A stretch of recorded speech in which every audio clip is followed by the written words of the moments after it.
اور 5واں نمبر جو ہے یہ فرانسیسی زبان کا ہے جسے 274 ملین لوگ بولتے ہیں، اور 6ٹھے نمبر پر 19 لہجوں کے ساتھ عربی زبان ہے، 7ویں نمبر پر بنگالی زبان، 8ویں پر روسی، 9ویں نمبر پر بڑی زبان جو بولی جاتی ہے وہ ہے پرتگالی، اور 10ویں نمبر پر ہماری قومی زبان اردو ہے۔ اور اردو کی ترویج کے لیے پاکستان میں کام بھی ہو رہا ہے، کوششیں بھی کی جا رہی ہیں تاکہ زیادہ سے زیادہ ہم اردو میں بات کریں۔ اور 231 ملین افراد بولتے ہیں اردو۔ 231 ملین ایک بڑا نمبر ہے، لیکن اس نمبر کو ہم نے بڑھانا ہے، زیادہ سے زیادہ پروموٹ کرنا ہے اپنی قومی زبان کو۔ اچھا، نمبر بڑھانا ہے، اس کے علاوہ جو ہمارے ریجنل لینگویجز ہیں اس کو ہم نے پروٹیکٹ بھی کرنا ہے، کوئی زبان ختم نہ ہو جائے، اس کو محفوظ رکھنا بھی بڑا اہم ہوتا ہے۔ اور پی ٹی وی کی سب سے اچھی بات کہ پی ٹی وی پہ ریجنل لینگویجز میں بھی بلیٹنز ہوتے ہیں، ایک تو سائن لینگویج میں بھی ہوتا ہے، سائن لینگویج کے علاوہ بلتی، شنا اور 2-3 اور گوجری میں بھی ہوتا ہے، کشمیری میں بھی ہوتا ہے، یہ بہت ساری لینگویجز میں ہوتے ہیں۔ یہ سب سے اچھی بات ہے کہ آپ جہاں بھی رہتے ہیں نا وہاں پہ آپ کو، اور رات میں عربک بلیٹن بھی ہوتا ہے، پشتو میں بھی ہوتا ہے، ہر زبان آپ کو سننے کو ملتی ہے، تاکہ ہم کنیکٹ بھی کریں آپ سے جو وہ زبان بولتے ہیں اور اپنی زبان کی امپورٹنس پر بھی بات کریں۔ چلیں جی بڑھتے ہیں آگے، اب ہم اگلے موضوع کی طرف جا رہے ہیں جو کہ ہے اس موسم سے جڑا ایک نئی ریسرچ ہوئی ہے، اور اس ریسرچ میں پہلی بار یہ سامنے آیا ہے کہ آخر یہ بیکٹیریا اینڈ وائرس سردی میں زیادہ حملہ کیوں کرتے ہیں؟ گرمی میں بھی تو ہوتے ہیں، تب ہمیں اتنا مسئلہ کیوں نہیں ہوتا، سردی میں ہی مسئلہ زیادہ کیوں ہوتا ہے؟ تو جناب یہ جو ناک ہے آپ کی بڑی اہم، ہم نے پروگرام کے آغاز میں بتایا تھا، اگر آپ نے اس کو گرم نہیں رکھا، یہ ٹھنڈی ہو گئی ہے، تو اس کا مطلب ہے کہ اس کے اندر وہ ایلیمنٹس جو کہ آپ کی قوت مدافعت کے لیے اہم ہیں وہ 50% مر گئے ہیں، جس کی وجہ سے وہ وائرس آپ پر حملہ کرے گا، بیکٹیریا آپ پر حملہ کرے گا۔ پھر آپ کیسے بچیں گے اس بیکٹیریا سے، وائرس سے بچ سکتے ہیں اگر آپ مفلر لپیٹ لیں یا آپ فوراً سے ٹھنڈی جگہ پر نہ جائیں۔ ایک سڈن چینج آف ٹیمپریچر کا جو ڈراپ ہونا ہے وہ بھی اس مسئلے کو جنم دیتا ہے۔ تو جناب اسی موضوع پر آج ہم بات کریں گے، چلتے ہیں اپنے لاؤنج کی طرف۔ ڈاکٹر نازش بوستان صاحب نے ہمیں جوائن کر لیا، السلام علیکم، گڈ مارننگ جی، کیسی ہیں آپ؟ اچھا نازش صاحبہ، سب سے پہلے جاننا تو آپ سے یہ چاہیں گے کہ یہ جو نئی ریسرچ پہلی بار ظاہر ہوا کہ سامنے آئی کہ سردیوں میں حملہ اس لیے ہوتا ہے چونکہ ٹیمپریچر ڈراپ آپ کا ہو جاتا ہے۔ اب اس ریسرچ سے کتنا فائدہ ہو سکتا ہے ہمیں کہ ہم یہ سمجھ پائیں کہ اچھا ناک اب آپ نے گرم رکھنی ہے؟ یہ صرف ناک گرم رکھنے کا فیکٹر نہیں ہے، اچھا اس میں وائرس کے اپنے بھی ہیں میکینزمز نا۔ اب جس طرح آپ نے دیکھا ہے جتنے وائرسز ہیں نا ان ساروں کا ایک کلائمیٹک پیٹرن ہے، موسم کے ساتھ لنکڈ ہیں سارے کے سارے۔ کچھ جو ہیں جو جس طرح ڈائجسٹیو ٹریک والے ہیں جس میں ڈائریا وغیرہ آ جاتا ہے وہ زیادہ تر آپ کو ملتے ہیں گرمی میں اور اس کے ساتھ ساتھ برسات کے بارش کے موسموں میں۔ جو یہ ریسپائریٹری والے ہیں نا سارے جتنے بھی ہیں یہ سارے زیادہ تر ڈومینیٹ کرتے ہیں سردیوں کے موسم میں، اور سردی میں بھی جب آپ کی ہیومیڈیٹی یا جیسے کہتے ہیں نا ہوا میں نمی کا تناسب کم ہو اور ٹمپریچر بھی کم ہو، وہ بیسٹ موسم ہوتا ہے ان تمام وائرسز کے لیے۔ اس کا مطلب ہے گھروں میں جو ہیٹرز کا استعمال زیادہ ہوتا ہے اس کی وجہ سے بھی وائرس اٹیک کرتا ہے؟ جی بالکل، یہ سارے فیکٹرز ہیں اس میں زیادہ۔ ابھی آپ نے دیکھا ہے ریسنٹ میں ایپیڈیمک چل رہی ہے نا، ہر گھر میں بالکل بچے ہیں بڑے ہیں جن کو بخار ہو رہے ہیں، اور 15 دن کھانسی نہیں جا رہی ہے۔ یہ کون سا وائرس ہے؟ یہ ابھی تک تو اس کو ابھی جو ریسنٹ والی ایپیڈیمک ہے نا کریکٹرائز نہیں ہوا ہے کہ کون سا ہے، لیکن جو اور ابھی تک کووڈ بھی چل رہا ہے، ویسے کووڈ بھی چل رہا ہے۔ یہ اب آپ سمجھیں کہ کووڈ رہے گا کیونکہ یہ کرونا وائرس نا اب بلینڈ ان ہو گیا ہماری پاپولیشن کے ساتھ، اور جس طرح آپ کو سردیوں میں ایوین انفلوئنزا کے اور باقی وائرسز نظر آتے ہیں نا کہ بھئی پاپولیشن میں آئے ہوئے ہیں لوگ بیمار ہو رہے ہیں، اب یہ بھی چلے گا۔ ڈاکٹر نازش ابھی کل ہی ہم ڈسکس کر رہے تھے فلو شاٹ سے متعلق کہا جاتا ہے اکتوبر میں لگوانے چاہیے، لیکن کیا اگر آپ اکتوبر میں نہیں لگوا سکے اس وقت نہیں لگائے جا سکتے دسمبر میں جنوری میں؟ بوسٹر ویکسینز تو آپ کسی ٹائم پہ بھی لگوا سکتے ہیں، وہ صرف ان لوگوں کو بتایا جاتا ہے جن کی امیونٹی کافی کمزور ہو یا جس طرح استھمیٹک پیشنٹس ہیں وہ جن کا ریگولر مسئلہ ہے، ان کو ہوتا ہے کہ کہا جاتا ہے کہ ہر سال آپ نے لگوا لے۔ کراچی کے لیے منتھ ڈیفرنٹ ہے، وہ اسلام آباد کے لیے منتھ ڈیفرنٹ ہے، ہیومیڈیٹی اور ٹمپریچر کے حساب سے لنکڈ ہے نا ساری چیزیں، کیونکہ یہ والے وائرسز تو جتنے ریسپائریٹری کے جتنے وائرسز ہیں وہ سارے کے سارے سردیوں میں اور اگر آپ سال میں کسی بھی وقت لگواتے ہیں تو اس کا کوئی نقصان نہیں ہے، آپ کبھی بھی لگوا سکتے ہیں، لیکن کیونکہ پری ڈومینیٹ ہی اسی سیزن میں کرنا ہوتا ہے تو اس لیے پہلے سے ایڈوائز یہی تو بہتر یہ کہ آپ اسے پہلے سے لگوائیں۔ نہیں پہلے سے نہ لگوائیں، آپ اس کے قریب لگوائیں تاکہ آپ کی امیونٹی ہائی رہے، کیونکہ اکتوبر کا مطلب یہ ہے کہ نومبر سپٹمبر اکتوبر میں لگوا لیں، اس کے بعد پھر یہ کچھ مہینے رہے گی۔ مسئلہ سارا یہ ہے کہ ان وائرسز کے لیے ہمارے پاس کوئی ایسی سکسیسفل ویکسین نہیں ہے جس کو ہم نے ایک دفعہ لگوا لیا تو چلو کئی سال ہمارا سکون سے گزر جائے، یہ ہر سیزن اور سیزن وائز بھی آپ کے پاس ان تمام وائرسز کی پاپولیشن فرق ہوتی ہے، اچھا ہاں اگر کسی وقت آپ کو فلو ہوا ہے یعنی بچے کو فلو ہوا ہے یا اس کو کف ہے اور اس کی طبیعت خاصی خراب ہے اور آپ نے فلو شاٹ چونکہ نہیں لگوایا تھا اس وقت لگوا سکتے ہیں جس وقت وہ انفیکشن میں انفیکشن کے اسٹیٹس پہ تو ریکمینڈڈ نہیں ہوتا نارملی نا, آپ گزرنے دیں ایک دفعہ جی اس کے بعد لگوائیں. ٹھیک. اچھا ڈاکٹر صاحبہ کچھ گھریلو ٹوٹکے عام طور پہ کیے جاتے ہیں کیونکہ فلو کے لیے بڑا کامن ہے کہ آپ گھر پہ جو شاندہ پی لیں, قہوہ پی لیں, شہد لے لیں, گلا ٹھیک ہو جائے گا, کیا یہ کرنا چاہیے فوری طور پہ ڈاکٹر کے پاس؟ دیکھیں نہیں, میں فوری طور پہ ڈاکٹر والی بھی اس پہ اسٹیٹس پہ نہیں جاتی ہوں. بہتر آپشن یہ ہوتی ہے کہ دیکھیں ہوم ریمیڈیز آپ کو کسی حد تک تو بچائیں گی, کیونکہ اگر کمرے میں ہیومیڈیفائر چل رہا ہے یا کوئی بھی ایسی چیز آپ نے آن کی ہے جس سے نارمل ایون دیگچی میں پانی ابال کے 2-3 دفعہ کمرے میں وہ رکھ لیں, اس کو تھوڑی سی اسٹیم بنے گی, چلو ہیومڈ ہو جائے گا ٹمپریچر. دوسرے یہ ہے کہ جو شاندہ وغیرہ ان کے سائیڈ افیکٹس نہیں ہیں, ہربل جتنے بھی گھر میں ہیں نا گھریلو ٹوٹکے, ان کا کوئی سائیڈ افیکٹ تو آنا نہیں ہے. اور وائرس نے کرنی ہے اپنی سائیکل کمپلیٹ ہر حال میں. آپ چاہے میڈیکیشن سٹارٹ کر دیں چاہے کچھ کر لیں, ہاں ایک دفعہ آ گیا تو وہ اپنا وقت پورا کرے گا پھر ہی جائے گا. اور بچوں کے لیے نیبولائزر یا اسٹیم؟ دیکھیں یہ ڈیپینڈ کرتا ہے, ہر گھر میں نیبلائزر موجود نہیں ہے تو اس لیے اسٹیم بھی آپ دے سکتے ہیں. دونوں چیزیں ایکولی گڈ ہیں. ٹھیک ہے, آپ کا جس کے پاس نیبلائزر کی فیسلٹی ہے وہ نیبلائز کر لے, جس کے پاس نہیں ہے وہ دیگچی میں پانی ابالے, اس میں یوکلپٹس کے پتے ڈال دیں تھوڑے سے, کیونکہ آپ کی وکس کی سورس وہی ہے اور نیچرل ہے, اور وکس کے پتے ہر بندے کے لیے اویلیبل ہیں. آپ ڈالیں یا اس کی تھوڑی سی وہ جو چھال ہوتی ہے جس کو بارک بولتے ہیں, بارک ڈال لیں, اس سے بھی آپ کی اچھی اسٹیم آتی ہے. یوکلپٹس یعنی سفیدے کا درخت, یہ سفیدے والا بالکل یوکلپٹس کی وکس کی سورس یوکلپٹس ہے نا. اوکے, اس کے پاس پتے ڈال لیں, پتے ڈال لیں تو اس کے جو اسٹیم پروڈیوس ہوگی نا اس میں نیچرل آپ کے پاس آئلز آ جائیں گے اس کے. مجھے پہلی بار پتا چلا کہ یوکلپٹس کا اتنا اچھا فائدہ ہے. ہاں یوکلپٹس یوزفل ہے. میں نے یہ سنا تھا کہ وہ ہاتھ میں جتنا پانی وہ پیتا ہے لیکن وہ یوزفل ہے, کوئی بھی چیز آپ کو کوئی کام تو کر رہا ہے نا وہ چھاؤں دینے کے علاوہ. اچھا مجھے اب یہ بتائیں کہ جو آج کل جو اس وقت ایپیڈیمک ہے جس کے بارے میں بات بہت کم ہوئی ہے, ہم اسے نارمل فلو سمجھ رہے ہیں, نارمل وائرل انفیکشن سمجھ رہے ہیں, جو کہ ڈیفرنٹ ہے. آپ نے کہا کریکٹرائزیشن نہیں ہوئی اس کی, نہیں ہوئی بابا. کیا سمجھ پائے ابھی تک کون سا وائرس ہے, کہاں سے آیا ہے, کیا میوٹیٹ ہوا ہے, اس کا ایفیکٹ کیا ہوتا ہے, بچوں بڑوں سب پہ یکساں کیا ہے یہ؟ بینگ وائرولوجسٹ مجھے تو یہ لگتا ہے کہ یہ کیونکہ جو آپ کی ہوتی ہے نا جتنی 80% آف دا ٹوٹل جو انفیکشنز آتی ہیں وہ آتی ہیں رائنو وائرسز کی وجہ سے, اور جو آپ کے موسٹ وائرسز ہیں نا سب کے سب RNA ہیں, ان کا جو جینیاتی مادہ ہے یا جینیٹک مٹیریل ہے وہ RNA ہے. اور RNA کے اندر یہ خصوصیت ہوتی ہے کہ وہ وائرس بہت تیزی سے اپنے آپ کو تبدیل کرتا ہے. جیسے ہی امیون پریشر آتا ہے وہ فوری طور سے اپنے آپ کو چینج کر لے گا, میوٹیٹ کرے گا, اور as a result of mutation آپ کے پاس وہ چینج ہو جائے گا وائرس, تو آپ کا امیون سسٹم اس کو ریکگنائز نہیں کر سکے گا. تو 80% آپ کے پاس RNA وائرسز ہیں, اور جو مجھے لگ رہا ہے نا وہ یہ ہے کہ شاید رائنو وائرسز میں سے میں بھی کوئی ہو, یا ہو سکتا ہے کہ کووڈ ہی کا کوئی بہت مائلڈ ورژن ہے, کیونکہ آپ نے دیکھا یہ اوپر صرف اپر ریسپیریٹری تک ہی ہے زیادہ تر کیسز میں, سیلف لمیٹڈ ہے, ختم ہو جائے گا گھر کے سارے لوگوں کو ہو کے, اللہ نہ کرے بہت وہ اس طرح سے لنگز تک جانے والے کیسز بہت ریئر سننے میں آئے ہیں. لیکن ڈاکٹر صاحبہ فلو ایک ایسی چیز ہے جس میں نارملی ٹیسٹ وغیرہ تو نہیں ہوتے نا, ڈاکٹر آپ کو میڈیسن دیتا ہے, یہ کیسے ڈیفائن ہوتا ہے کہ یہ وائرل ہے یا یہ کوئی مطلب جو وائرل چل رہا ہے وہی والا ہے, یا اس کے علاوہ کوئی اور ریزن بھی ہو سکتی ہے اس فلو کی؟ دیکھیں اس میں جو استھما کے پیشنٹس ہیں ان کے اندر کوئی سا بھی آئے گا تو ظاہر ہے اس کے وہ سمٹم زیادہ سٹرونگ آ جائیں گے.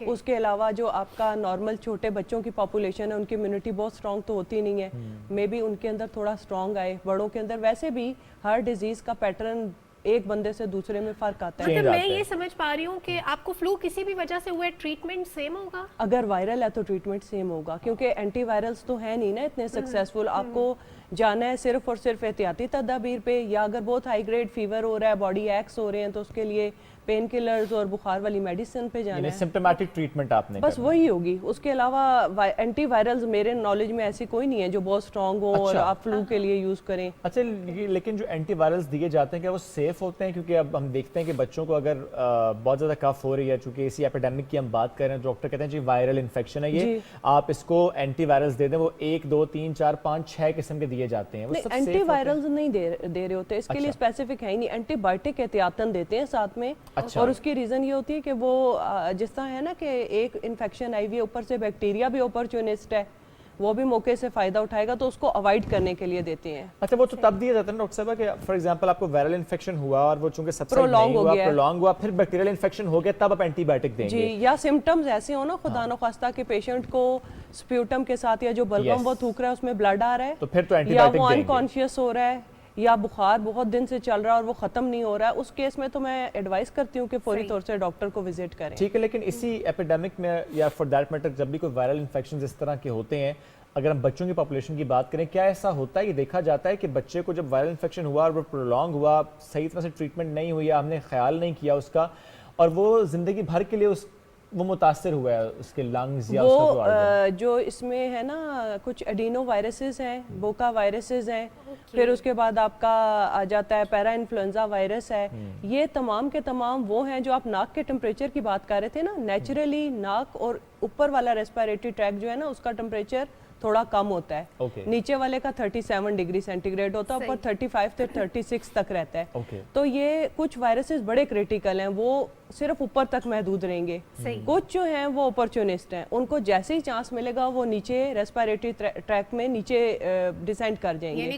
وہ خطرناک ہے. جو برونکائٹس یا نیچے لنگس کی برونکیولز کو اور پھیپھڑوں کو افیکٹ کرے اور وہ انٹریٹڈ چلا جائے تو پھر وہ ڈیمیج خطرناک ہو سکتا ہے. your comment on جشاندہ as our national medicine کہ ہمیں ہر گھر میں چاہیے, دن میں 3 ٹائم چاہیے, اور بچے کو, بڑے کو, بزرگ کو, ہر کسی کو چاہیے. گھروں میں ڈبے کے ڈبے آ رہے ہوتے ہیں, کیا اتنا استعمال کرنا چاہیے جشاندہ؟ اوور یوز تو کسی بھی چیز کا ایڈوائزبل نہیں ہوتا, لیکن یہ جتنا ہوتا ہے اتنا بھی ہونا چاہیے. ڈیلی لے لیں, بہت زیادہ ہے تو.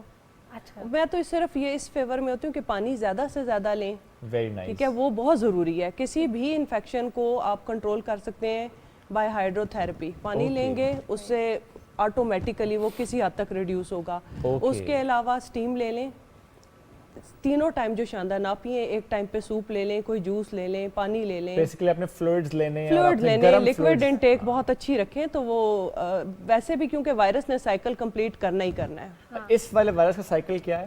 یہ میرا خیال ہے 3 to 5 days تو لے رہا ہے. اوکے, منیمم اتنا لے رہا ہے. اور ہو سب کو رہے, ایک کو گھر میں ہو جائے تو؟ ہاں جی, کیونکہ ریسپیریٹری ہے نا, ریسپیریٹری کا یہی ہوتا ہے کہ وہ ایروسولز بناتا ہے کھانسنے اور چھینکنے کے دوران, اور پھر وہ ایروسولز ہوا میں تیرتے رہتے ہیں, دوسرے بندے تک پہنچتے ہیں. اگر گھر میں ایک کو ہو جائے تو احتیاط کیا کرنی چاہیے؟ ماسک لگا لیں سب سے پہلے تو, ٹھیک ہے, جو بھی انفیکٹڈ ہیں, اور اگر بچے بیمار ہیں تو انہیں گھر پہ روکیں, تاکہ بچے ظاہر احتیاط نہیں کرتے. یہ سب سے امپورٹنٹ پوائنٹ ہے کہ آج کل ہوتا ہے کہ آپ کا بچہ بیمار بھی ہے, ذرا سا اس سے نزلہ زکام کھانسی بعد میں اسکول بھیج دیا, آپ نے سوچا یہ کہ چلو بچے کا حرج ہوگا, لیکن وہ اس بچے کی وجہ سے باقی تمام بچے بھی سارے بیمار ہو جاتے ہیں. پلیز آپ نے یہ نہیں کرنا. بچہ بیمار ہے کوئی مسئلہ نہیں, 2 دن اسے گھر میں رکھ لیں, 3 دن گھر رکھ لیں, اسکول نہ بھیجیں اس کو, کیونکہ ایک تو اس کی اپنی ہیلتھ بھی ٹھیک ہو جائے گی, وہ ظاہر بندہ ڈرین ہو جاتا ہے, انرجی ڈرین ہو جاتی ہے.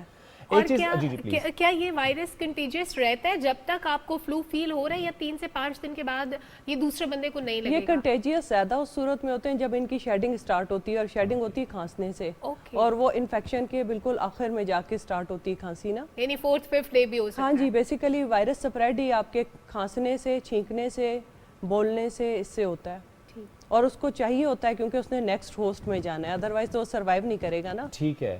کیا ایسے سمپٹمز بھی دیکھے گئے ہیں کہ اسی وائرل انفیکشن میں یا فار دیٹ میٹر کسی بھی وائرل انفیکشن میں کہ آپ کی سکن پہ بھی اس کی کوئی الرجی نظر آئے؟ سکن ریشز آتے ہیں آپ کے, جو یہ نارمل ان میں تو نہیں ہوتا, لیکن دیر آر سرٹن وائرسز جن کی وائرل انفیکشنز کے بعد, جس طرح میزلز کی انفیکشن ہے اس کے بعد آ جاتا ہے سکن ریش, اور بھی ہیں کچھ ایسے. ٹھیک, یعنی کسی نہ کسی صورت میں یہ موجود رہتا ہے سکن ریش بھی. سکن ریش اور ساتھ بخار بھی ہوتا ہے؟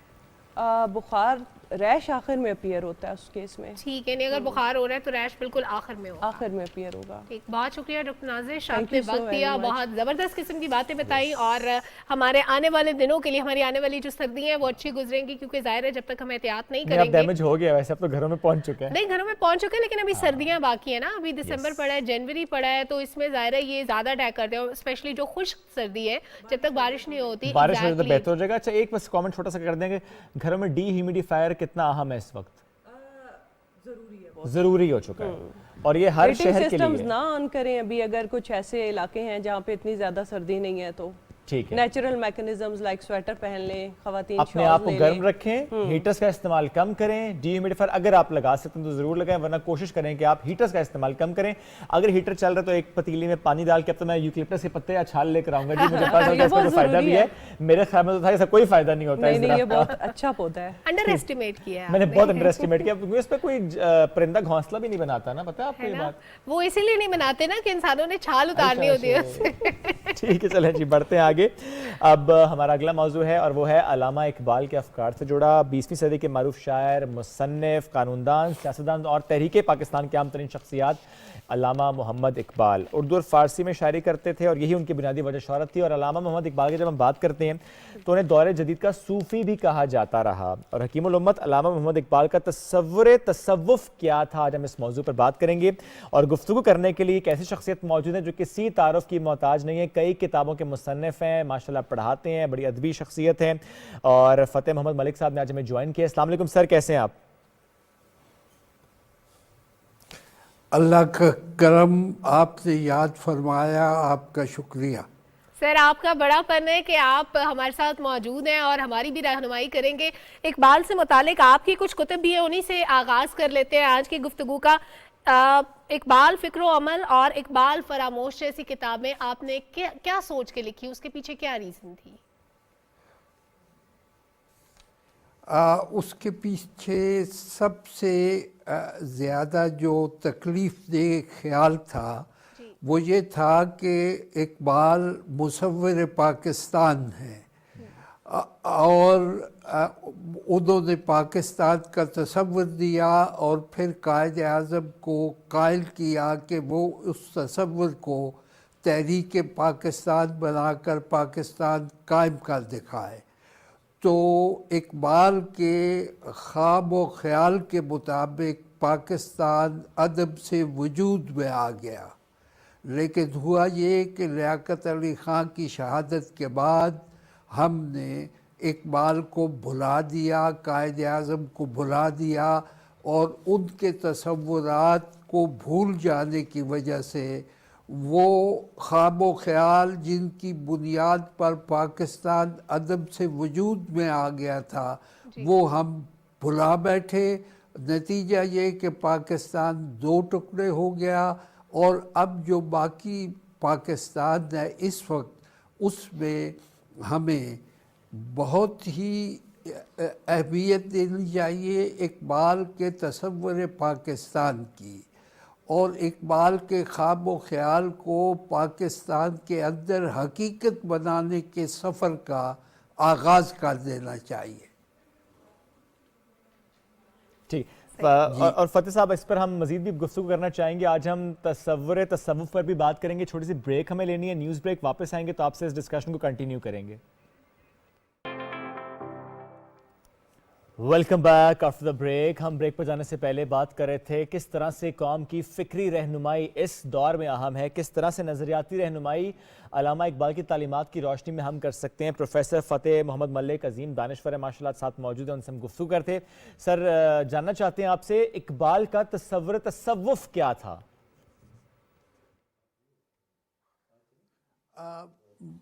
اقبال کو اس بات کا بہت رنج تھا کہ ان کے عہد میں دنیائے اسلام سے تصوف اپنے زوال اور انحطاط کے آخری مرحلے پر پہنچ چکا ہے. انہوں نے بڑے دکھ کے ساتھ کہا تھا, میں ایک شعر پیش کرتا ہوں ان کا, کہتے ہیں قم باذن اللہ کہہ سکتے تھے جو رخصت ہوئے, خانقاہوں میں مجاور رہ گئے یا گور کن. تو یہ صورتحال ان کے عہد میں تھی, لیکن وہ خود ایک بہت بڑے صوفی تھے اور ان کے صوفیانہ تصورات کا سرچشمہ مولانا جلال الدین رومی کی ذات والا صفات تھی. مولانا رومی کو وہ اپنا مرشد رومی کہتے تھے اور خود کو مرید ہندی کہتے تھے. تو تصوف ان کی زندگی کا, ان کی روحانی جو ہے انقلابی تصورات جو روحانیت سے پھوٹے تھے ان کا سرچشمہ تھا، اور وہ مولانا جلال الدین رومی کے تصورات کا نئے زمانے کے سیاق و سباق میں اس کی تجدید اور احیاء چاہتے تھے. اور انہوں نے اس سلسلے میں ایک قطع بند ایسا بھی کہا تھا جس میں بتایا تھا کہ جس طرح سے رومی نے اپنے عہد میں روحانی تصورات کو پھر سے زندہ کیا تھا، نئی زندگی دی تھی، اسی طرح سے میں بھی اپنے عہد میں عصر رواں میں رومی کے مرید کی طرح سے وہ تصورات دوبارہ زندہ کرنے میں مصروف ہوں. اب ان کی جتنی بھی زندگی ہے وہ ساری کی ساری اسلام کے روحانی تصورات کو سمجھنے، سمجھانے اور انہیں عام کرنے میں گزری ہے. کیا بات ہے، یعنی تصوف کی بات ہو رہی ہے سر، تو میں چاہوں گی کہ ساتھ ہی ساتھ آپ یہ بھی فرمائیے گا کہ اقبال کی شاعری میں ہمیں تصوف کے ساتھ ساتھ جدت بھی نظر آتی ہے. سائنس سے متعلق جو علوم ہیں نوجوان ان کو حاصل کریں، اس پر بھی زور دیتے تھے. اس بارے میں بھی تھوڑا سا بتائیے گا. بات یہ کہ جو پیر رومی ہوں یا اقبال کاسا ان کا مرشد ہند، وہ مرشد رومی ہوں یا اقبال سا مرید ہندی، وہ دونوں جو ہے وہ اپنے زمانے کو علوم تازہ کی سرمستیوں میں ڈوبا ہوا دیکھنا چاہتے ہیں. اور اقبال نے بھی یہ اصطلاح بارہا استعمال کی ہے، وہ ہے علوم تازہ. اور ان کا تصور یہ تھا کہ مسلمانوں نے یورپ کے ازمنہ تاریخ ڈارک ایجز کو منور کیا، اور مسلمانوں نے جس طرح سے یورپ کے زمانہ تاریخ کی تاریکیاں دور کی اپنے علم و حکمت کے ساتھ، ہمیں بھی اسی طرح سے اپنا جو علمی سفر ہے وہ پھر سے جاری کرنا چاہیے. ان کا کہنا تھا کہ یورپ میں یا مغربی دنیا میں علوم تازہ کی جو سرمستیاں ہیں وہ ہمارے ماضی کے علوم کی توسیع ہیں، ان کی تردید نہیں ہے. اس لیے ہمیں جہاں اب ہمارے ہاتھ سے علم کی مشعل گر گئی تھی، یورپ نے اٹھا لی اور آگے بڑھنے لگے. ہمیں یورپی علوم کو اپنا ہی سمجھنا چاہیے. اسلام کی روشنی میں جدید علوم اور سائنسی علوم اور فلسفیانہ حکمت، یہ ساری چیزیں ایسی ہیں کہ جو ہم جب سو گئے تو بیدار مغرب نے ہمارے ہی علوم کو تازہ کیا. تو جو بھی نئے علوم ہیں، وہ سائنس ہے، ٹیکنالوجی ہے، یہ سارے کے سارے علوم جو ہیں ہمارے اپنے ہیں. ہم نے اپنے کھوئے ہوئے اس سرمائے کو دوبارہ حاصل کرنا ہے اور اسے اسلام کی روشنی میں پھر سے نکھار کر دنیا کو ایک بار پھر نیا علم دینا. بے شک سر، کھویا ہوا سرمایہ اس کو واپس حاصل کرنا، اپنا تشخص اس کو برقرار رکھنا، جو ہم اپنا مقام کھو چکے اس کو واپس حاصل کرنا، اس کے لیے شاعر کتنے اہم ہوتے ہیں. کسی بھی قوم کی تنزلی کے لیے یا کسی بھی قوم کے آگے بڑھنے کے لیے اس وقت کے شاعر کتنے اہم ہوتے ہیں؟ بہت زیادہ اہم ہوتے ہیں. یہی تو بات ہے کہ اقبال اپنے عہد میں بیٹھے ہوئے مسلمانوں کے زوال کو جب سوچتے ہیں اسے کس طرح سے پھر سے عروج میں بدلنا ہے، تو وہ مولانا جلال الدین رومی کو، جو صوفی تو تھے لیکن اگر وہ شاعر نہ ہوتے تو ان کے صوفیانہ خیالات جو ہیں وہ کسی صورت میں بھی ایسے نہ پھیلتے کہ اگر ہم آج پاکستان کی علاقائی زبانوں کو بھی دیکھیں تو شاہ عبداللطیف بھٹائی کو ہم روبی کہتے ہیں، اور ہمارے میاں محمد بخش جو سیف الملوک لکھتے ہیں تو اس کے دیباچے میں ابتدا میں کہتے ہیں یہ مثنوی سفر العشق ہے، اور میں نے یہ سب عشق کے راز روبی سے سیکھے۔ کیا بات ہے، کیا بات ہے، بہت خوبصورت بات سر۔ ایک تصور جو ہم دیکھتے ہیں سپرمین کا جو نیٹشے نے دیا تھا، اس کے مقابلے میں اقبال نے شاہین کا تصور دیا۔ اقبال اپنے نوجوانوں کو شاہین کے روپ میں دیکھنا چاہتے تھے۔ بہت سے شعراء نے تنقید بھی کی کہ شاہین ایک ایسا طائر ہے جس کی صفت خونخواری ہے جو کہ نوجوانوں میں نہیں ہونی چاہیے، لیکن اقبال نے کچھ ایسے اوصاف دیکھے جو شاید جو باقی شعراء تھے، جو باقی لوگ تھے، وہ فورسی نہیں کر سکتے تھے۔ یعنی جو صفت شاہین کے اندر پائی جاتی ہے، اقبال چاہتے تھے کہ ان کے دور کا نوجوان اور آنے والے ہر دور کا نوجوان ایسا ہو۔ اس پہ روشنی ڈالیے گا کہ اقبال کے شاہین کا تصور کیا تھا، اس کے پیچھے سوچ کیا تھی؟ اب بات یہ کہ یہ اقبال کے زمانے میں بھی سوال اٹھائے گئے کہ شاہین تو خونخوار ہے، اس کے جواب میں اقبال نے ایک تفصیلی بڑا خط لکھا ہے، اور اس میں یہ کہا ہے کہ شاہین جو ہے اس میں جو صفات ہیں ان میں سے چند ایک صفات یہ ہے جو مجھے عزیز ہے اور میں چاہتا ہوں کہ معاشرے میں ہم سیکھیں، ہم شاہین بنیں گدھ نہ بنیں۔ تو اس کے خط میں انہوں نے لکھا کہ شاہین کا سب سے بڑا جو وصف ہے وہ یہ ہے کہ وہ بلند پرواز ہے، وہ آشیانہ نہیں بناتا، اور وہ جو شکار کرتا ہے وہ سارا کا سارا خود مار نہیں کھاتا، بلکہ جس پرندے کو وہ شکار کرتا ہے اس میں تھوڑا سا خود کھاتا ہے، باقی دوسروں کے لیے چھوڑ دیتا ہے۔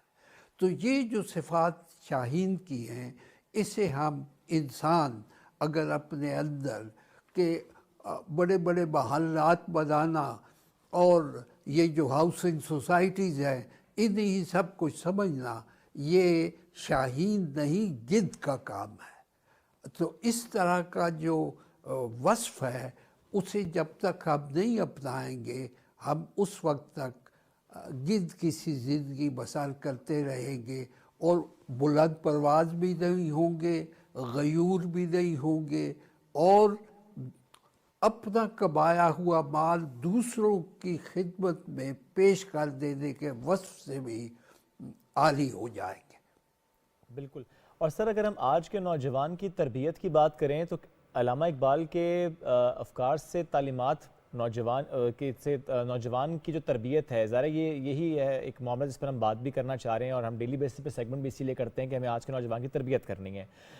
جس وقت اقبال نے ظاہر تصور وطن، تصور پاکستان پیش کیا، اور ظاہر نوجوانوں کی تربیت اپنی جگہ ہم، لیکن اگر اقبال کو آج کے دور میں ہم اس کی ریلیونس کی بات کریں، آج کے نوجوان میں آپ کیا دیکھتے ہیں؟ کس چیز کی کمی ہے؟ نوجوان کس طرح سے تنزلی کی طرف چلے گئے؟ کیا کریں؟ اقبال کی کون سی نظم کو پڑھیں؟ اقبال کی کس ایک پوائنٹ پر ہم فوکس کریں کہ نوجوانوں کی تربیت ہو جائے؟ دیکھیں، اگر ہم اقبال کے تصور خودی ہی کو عام کریں اور اس پہ ہمارا حکمران طبقہ بھی عمل کرنا شروع کریں تو ہم پھر سے وہ بلندیاں حاصل کر سکتے ہیں کہ جو ان لوگوں نے حاصل کی تھی ہمارے اوائل دور اسلامی میں، کہ جنہوں نے نہ صرف مشرق میں روشنی پھیلائی بلکہ یورپ کے تاریک زمانوں کو بھی رخصت کیا اور ان کی جگہ علم کی، عمل کی روشنی پھیلائی۔ تو اصل جو ہمارے ہاں آج بہت بڑا مسئلہ ہے وہ ہے کہ ہم نے اپنی تعلیم کو اپنے ہاتھ پہ نہیں رکھا۔ ہمارا تعلیمی نظام جو ہے وہ فارن فنڈڈ ایجنسیاں بناتی ہیں اور ان کے اپنے مقاصد ہیں۔